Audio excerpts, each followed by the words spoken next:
Bruno was never just a dog. He was a companion, a confidant, and the only family Ollie had left in the world.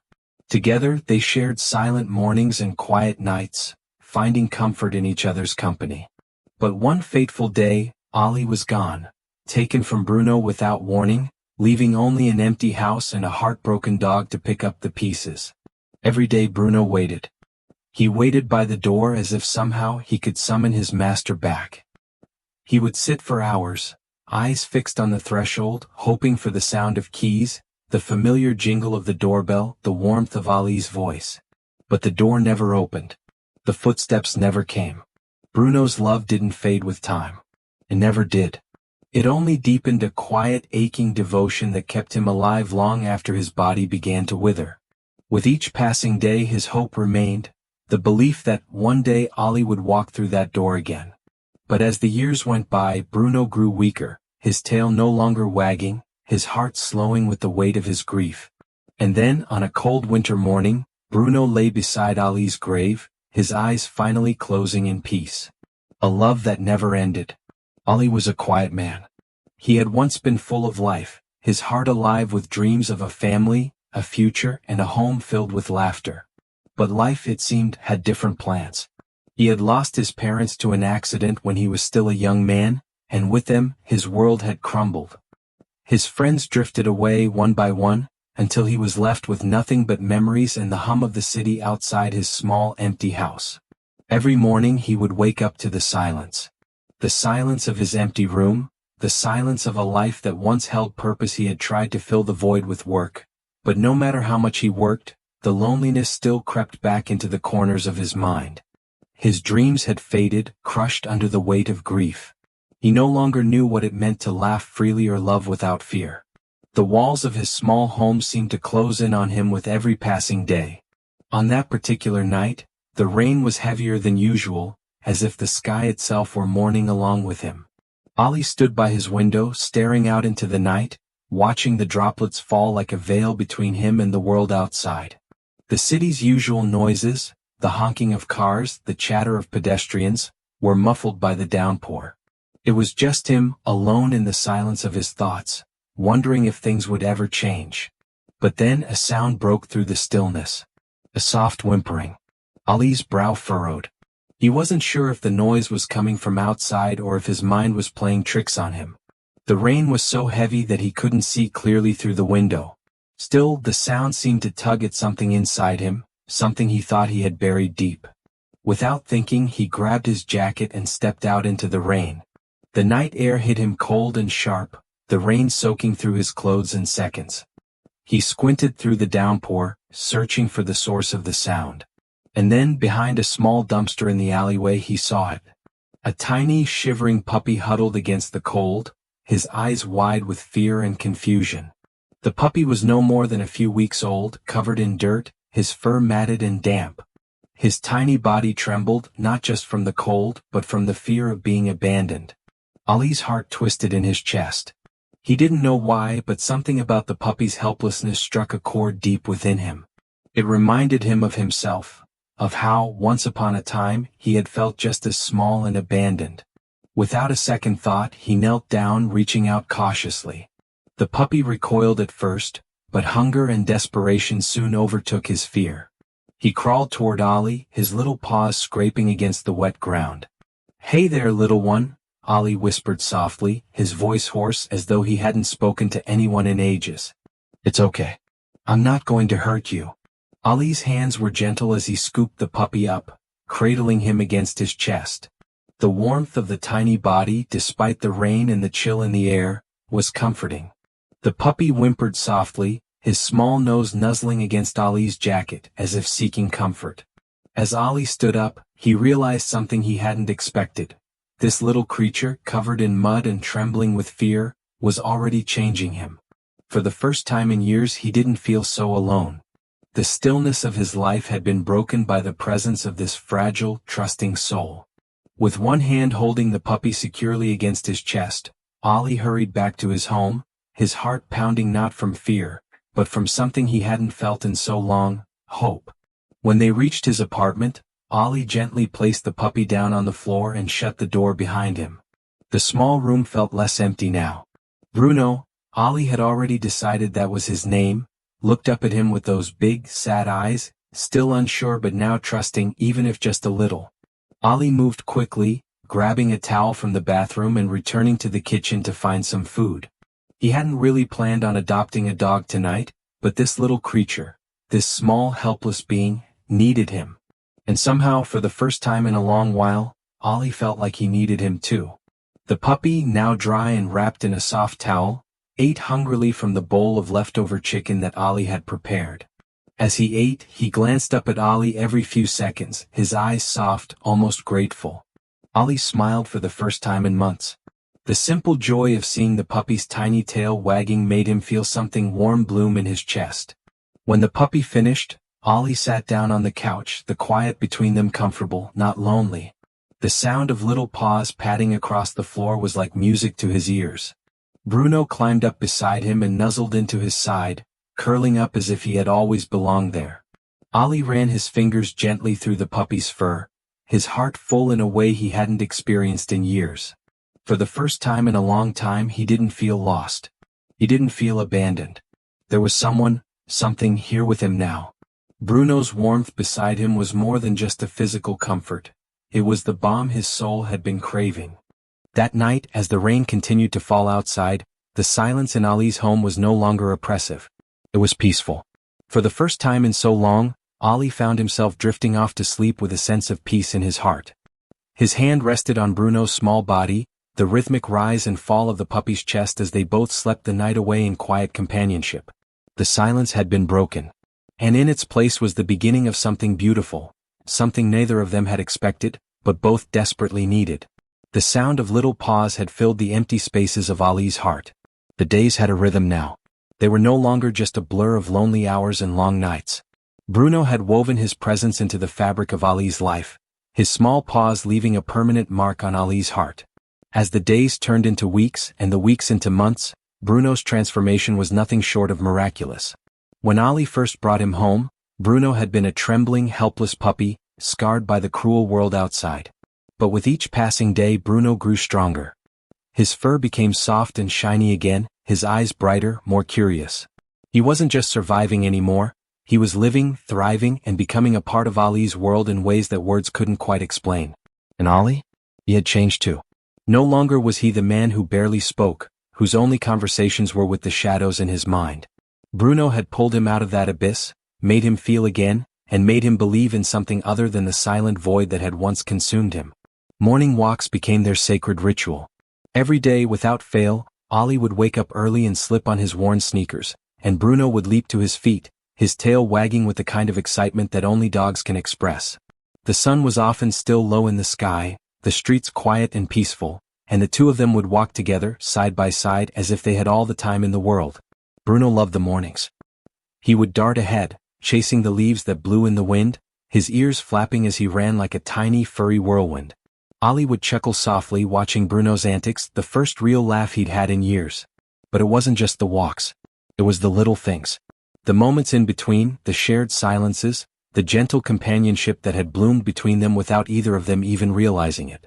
At night, when Ollie sat down to his lonely dinner, Bruno would be right beside him, watching with those expectant, loving eyes. Ollie had grown used to the weight of Bruno's gaze, so full of trust, so full of love. When Ollie ate, Bruno would patiently wait, his head resting on his paws, watching Ollie with devotion.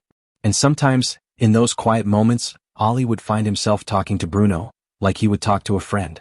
"You know, Bruno," he'd say softly, "I never thought I'd have someone in my life again. Not after everything. But here you are." He would pause, glancing at the puppy who was now a fully grown dog, curled up beside him. "You're not just a dog, you're the only family I have." Bruno would always look up at him then, his eyes so full of understanding it was as if he could hear every word, every unspoken emotion behind them. Sometimes, his tail would wag ever so slightly as if to say, "I understand, Ollie. I'm here with you." Ollie had never known a love like this before. He had always been a solitary person, never one to share his heart freely. But with Bruno it was different. The bond between them was deeper than just an owner and a pet. Bruno had come into Ollie's life at a time when he needed him the most, and in doing so, he had brought back everything that Ollie thought he had lost. Bruno was more than a dog. He was his best friend, his companion, the one thing that kept him grounded in a world that often felt so disconnected. They shared everything, whether it was a lazy afternoon spent curled up together on the couch, the warmth of Bruno's body pressed against his side, or a quiet moment in the park, lying on the grass as the world passed by. Ollie had never felt so seen, so understood. At times, Bruno would nudge his hand with his nose, a gentle reminder that it was time for a walk or just to stretch their legs. And Ollie would smile, getting up, sometimes without even realizing how much he needed it. Bruno knew when he was sad, and though he couldn't speak, he always seemed to know exactly how to comfort him. One rainy evening, Ollie sat at the window staring out into the storm. His mind wandered to the past, to the emptiness he had lived with for so long. He had loved deeply once, had felt a connection with another human being that he thought was irreplaceable. But time, loss, and grief had stripped him of those connections.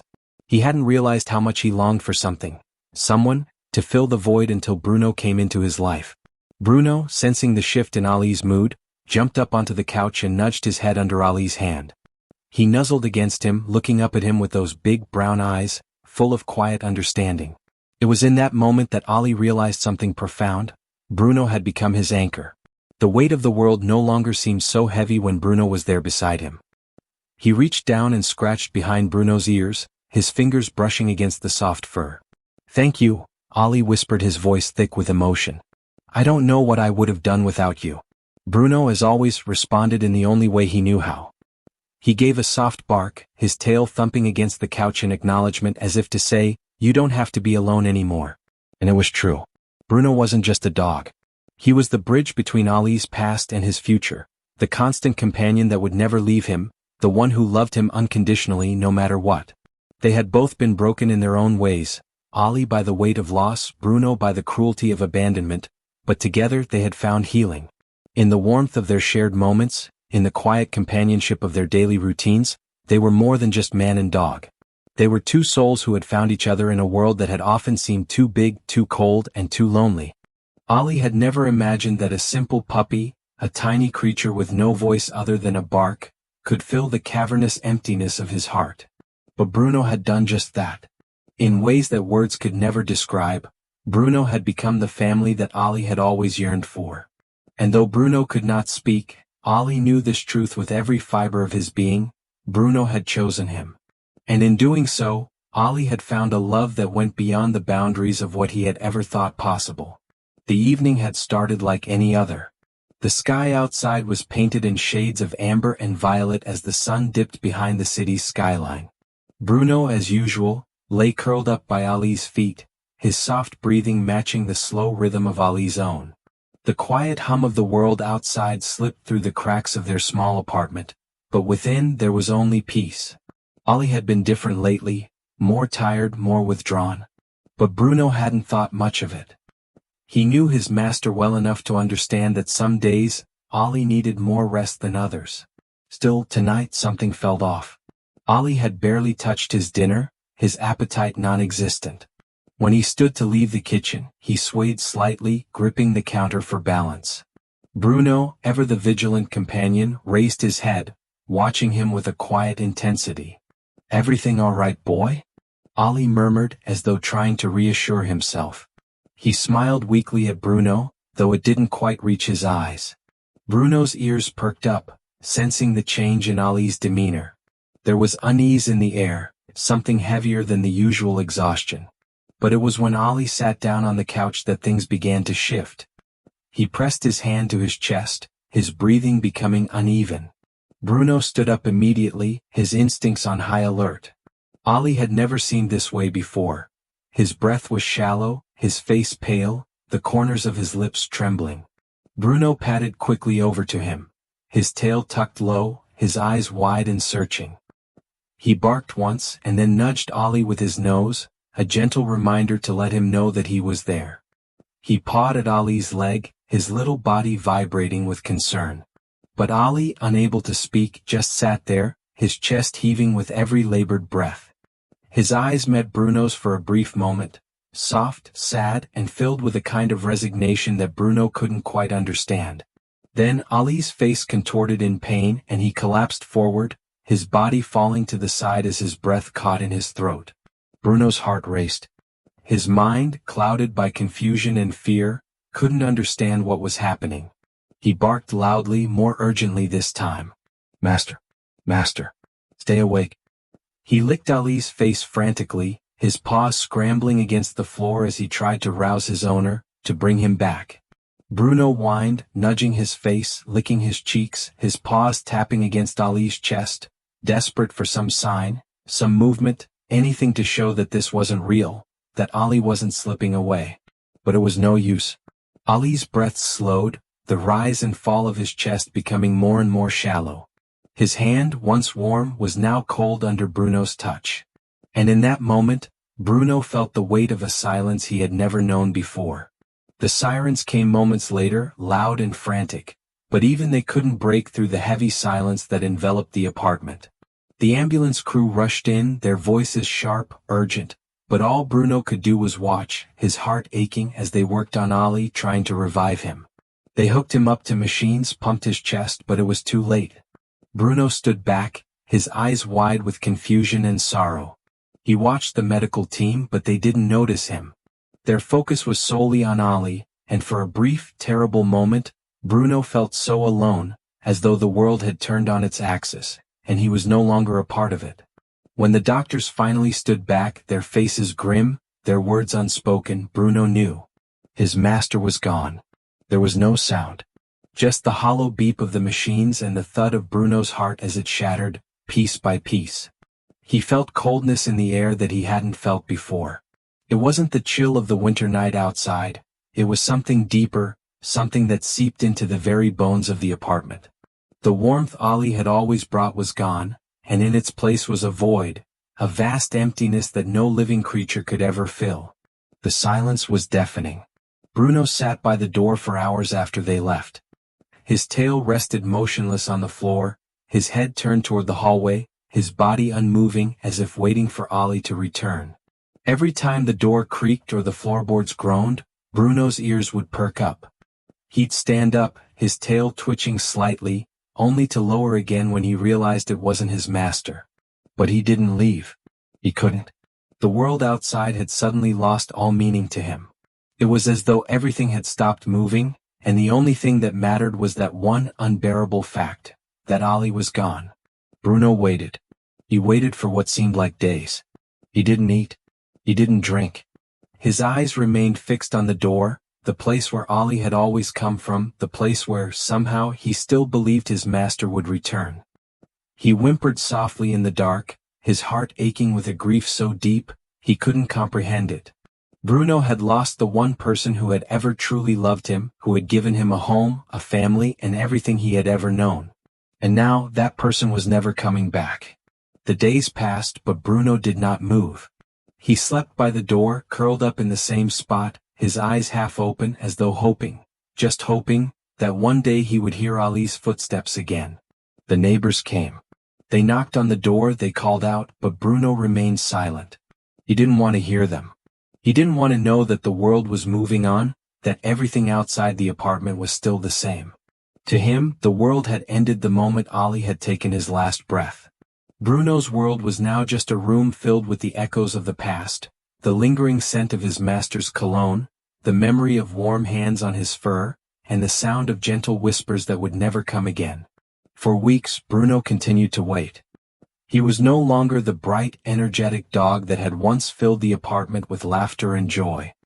His eyes were dull, his body thin, as if the life had slowly drained out of him with every passing day. He had lost his purpose and nothing seemed to matter anymore. He had always been loyal to Ali. But now, in the silence that stretched on, it was Bruno who needed the loyalty. He needed someone to stay by him, to fill the empty space that Ali had once occupied. But the world outside had moved on, and Bruno's heart had not. He waited. Every morning, as the first light of dawn broke through the window, Bruno would rise from his bed by the door. He would stretch, his paws stiff from a night of restless sleep, but his eyes were always focused on the same spot, the door. It had become a routine, one he couldn't break even if he tried. The door, the place where Ali had always entered and left, was now the center of Bruno's world. The house felt too quiet, too empty without the sound of Ali's footsteps, the creak of the door opening, the soft rustle of keys in the lock. Bruno's ears would perk up every time a car drove by, or someone knocked on a door, hoping for a familiar sound. But it never came. Bruno's eyes, once bright with curiosity and joy, had dulled.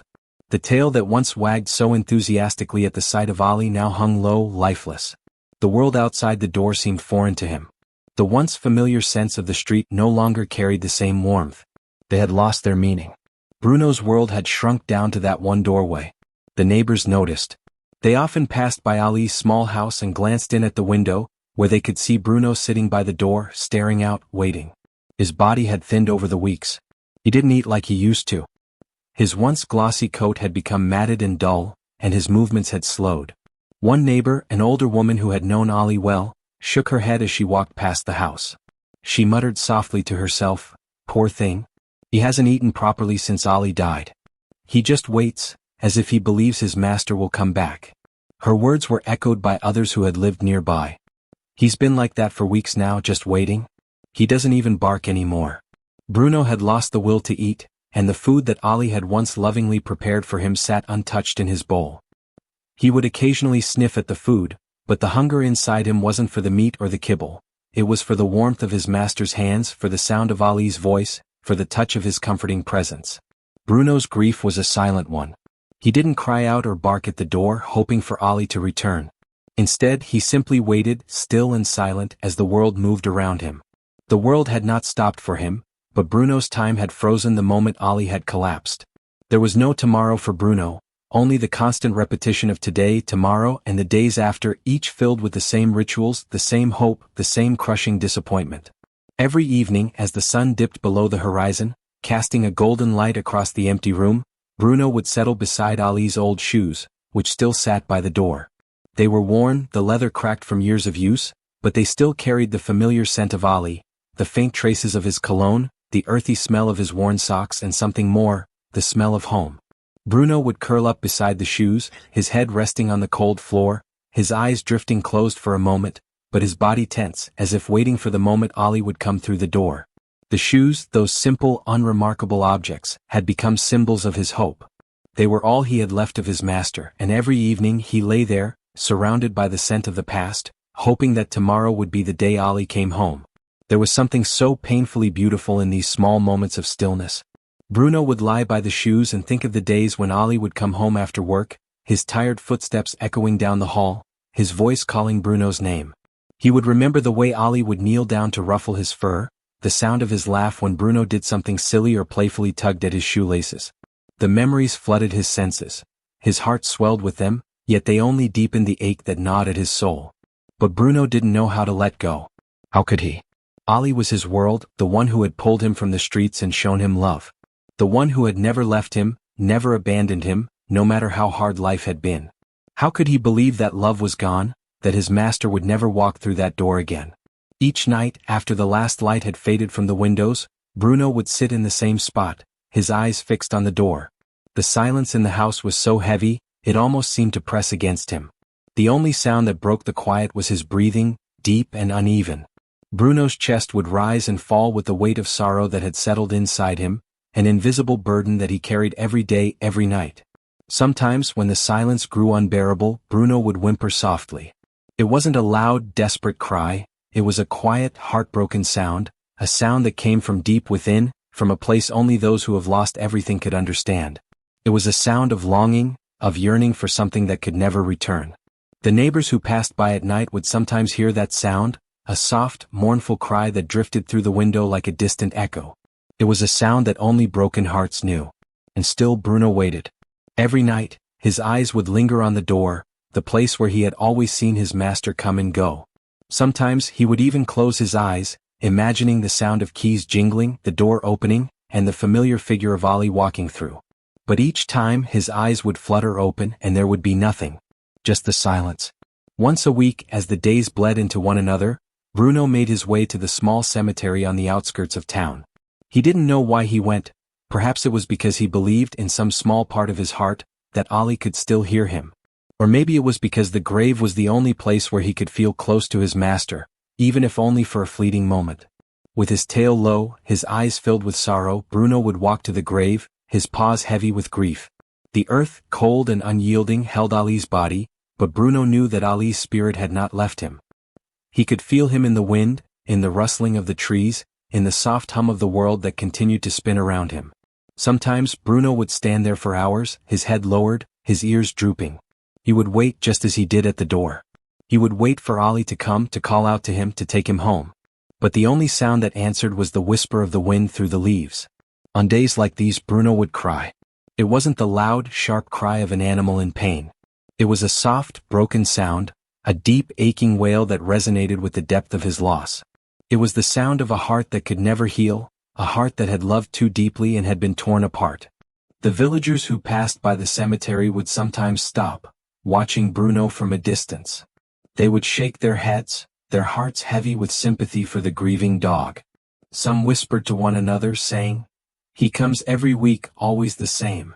Never leaves, never stops waiting. He's so loyal, but so lost." But they didn't understand. How could they? They hadn't seen the love that had existed between Ali and Bruno. They hadn't witnessed the way Bruno's eyes lit up whenever Ali came home, or how Ali would laugh and call Bruno's name, pulling him into his arms.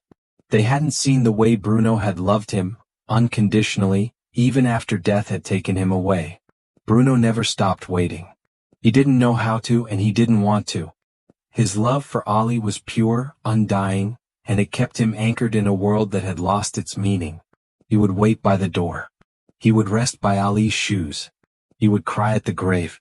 Because in his heart he still believed, just for a little while longer, that his master would return. That was all Bruno needed, hope. It was the only thing he had left. Bruno had grown old. The once vibrant energy that had sparked his every step had dimmed, replaced by a slow, deliberate gait. His body, once lean and full of life, was now frail and weak. His fur had grown thinner, the once soft coat now rough and patchy. His paws, once quick to run and play, now moved with careful hesitation, each step a reminder of the years that had passed. The world had continued to move around him, but Bruno remained in the same place, by the door, by the grave, by Ali's old shoes. His routine had never changed. Every morning he would rise early, his legs aching from the stiffness of age, but still he would walk to the door where he would sit, waiting, hoping. The door, the threshold where Ali had once entered and left, still held all his hope. Each day he sat by it, staring out, waiting for his master to return, even though his heart knew the truth, that Ali would never come through that door again. But Bruno had never known how to stop loving. And love, as deep as his, does not fade with time. It does not waver in the face of loss or decay. Bruno's love for Ali was the one constant in a world that had become foreign to him, a love that persisted despite the passage of days, the changing seasons, and the fading of his own strength. The neighbors who had watched Bruno's daily routine for years had begun to notice the change. His movements had become slower, more deliberate. The once bright eyes that had always been alert and full of life now seemed clouded, distant. There were days when Bruno would struggle to stand, his legs trembling beneath him, and the sound of his breathing was labored, as though every breath was a small battle. Still he continued his ritual. He would sit by the door, staring at it with those same loyal eyes, hoping against hope that Ali would walk through it, just as he had so many times before. The neighbors had stopped commenting, knowing that Bruno would not understand the passing of time. To him every day felt the same. Every day he waited. Every day he loved. There were moments when the villagers would hear him cry softly, a mournful whine that spoke of sorrow too deep to put into words. Bruno's cries were no longer the sharp, desperate wails of a young dog looking for his master. They were the soft, broken sounds of an old dog whose heart had been shattered long ago and never fully healed. His cries echoed through the empty house, filling the silence with a sorrow that was as endless as the love he still carried for Ali. One particularly cold winter morning, when the ground was dusted with the first snow of the season, Bruno made his way to the cemetery for what would be his final visit to Ali's grave. His paws were stiff from the cold, and his breath came out in shallow puffs of vapor as he trudged through the snow-covered path. The cemetery, usually so peaceful, felt even more silent today, the snow muffling all sound, leaving only the soft crunch of Bruno's steps as he made his way to the grave. His body ached, his heart heavy with the weight of years, but still he pressed on. The grave, now surrounded by the quiet white of winter, was the only place that still felt like home to him. It was the one place where he could feel close to Ali, the one place where the memories of his master still lingered in the cold air, in the earth that held him. Bruno's steps slowed as he neared the grave, and for a moment he stood there, his eyes scanning the inscription on the stone, the name of the man who had given him everything. His tail, which had once wagged with exuberant joy, hung low, its movement faint and slow, like the last flicker of a candle's flame before it extinguished. Bruno sat down beside the grave, his body trembling not just from the cold, but from the weight of the years of waiting, of loving, and of hoping for a return that would never come. His heart, though old and worn, still carried the love he had always had for Ali. And in that moment, as he sat there beneath the pale sky, Bruno felt the closest to peace he had ever known. He had waited for so long, and now there was nothing left to wait for. Ali was gone, but the love Bruno had for him would never fade. It was a love that had outlived time, outlived the grief, and outlived the physical limitations of the world. As the morning wore on, Bruno lay down on the cold ground beside Ali's grave. His body, frail and weary, found a final comfort in the familiar place, and with a quiet sigh he closed his eyes. There, in the soft snow, beside the man he had loved with every fiber of his being, Bruno finally found rest. His breathing, slow and shallow, became quieter with each passing minute, until there was no more sound at all. He was still, his body finally at peace. His heart, though, still beat with the memory of Ali. Bruno had loved beyond life, and now, in the quiet of the graveyard, his love had found its final resting place. Later that day, as the villagers passed by the cemetery, they saw Bruno lying beside Ali's grave. At first they thought he was simply resting as he often did. But as they got closer they saw that something was different. Bruno was still, silent, his body unmoving in the snow. The villagers knelt down beside him, their hearts heavy with sorrow. They had watched him grow old, watched him wait and hope, and now they knew Bruno had finally passed on.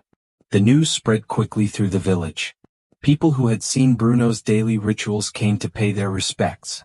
They stood by the grave, looking down at the loyal dog who had spent his life waiting for a master who would never return.